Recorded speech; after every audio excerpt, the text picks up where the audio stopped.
আমাদের মাকে আমরা বলতাম তুমি, বাবাকে আপনি।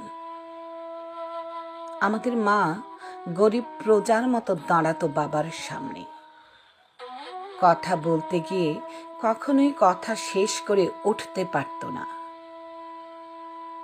আমাদের মাকে বাবার সামনে এমন তুচ্ছ দেখাতো যে মাকে আপনি বলার কথা আমাদের কোনোদিন মনেই হয়নি। আমাদের মা আমাদের থেকে বড় ছিল, কিন্তু ছিল আমাদের সমান। আমাদের মা ছিল আমাদের শ্রেণীর, আমাদের বর্ণের, আমাদের গোত্রের। বাবা ছিলেন অনেকটা আল্লাহর মতো, তার জ্যোতি দেখলে আমরা সেজদা দিতাম। বাবা ছিলেন অনেকটা সিংহের মতো, তার গর্জনে আমরা কাঁপতে থাকতাম।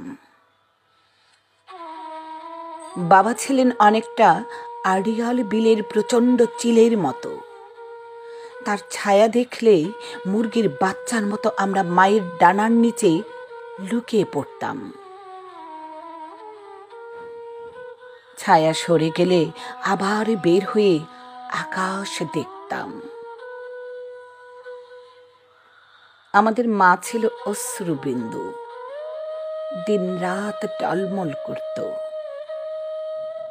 আমাদের মা ছিল বনফুলের পাপড়ি, সারাদিন ঝরে ঝরে পড়ত। আমাদের মা ছিল ধান ক্ষেত, সোনা হয়ে দিকে দিকে বিছিয়ে থাকত।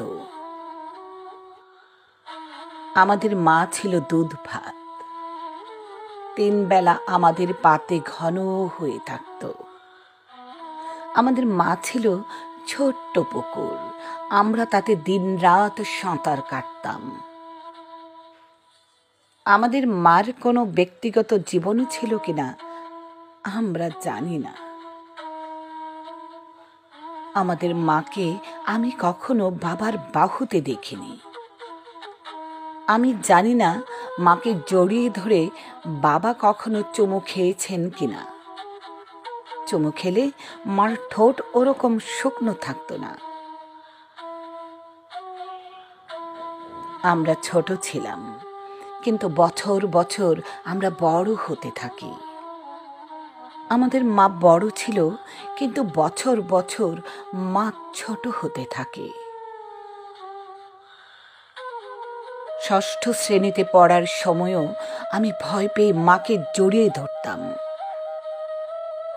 7ম শ্রেণীতে ওঠার পর ভয় পেয়ে মা একদিন আমাকে জড়িয়ে ধরে।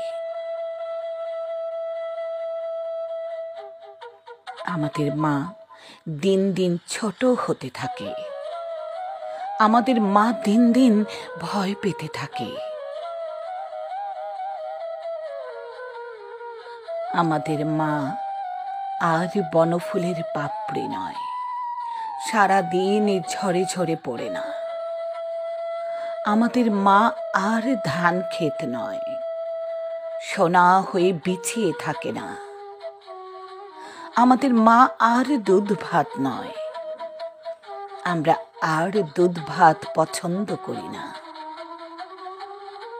আমাদের মা আর ছোট্ট পুকুর নয়, পুকুরে সাঁতার কাটতে আমরা কবে ভুলে গেছি। কিন্তু আমাদের মা আজ অশ্রুবিন্দু।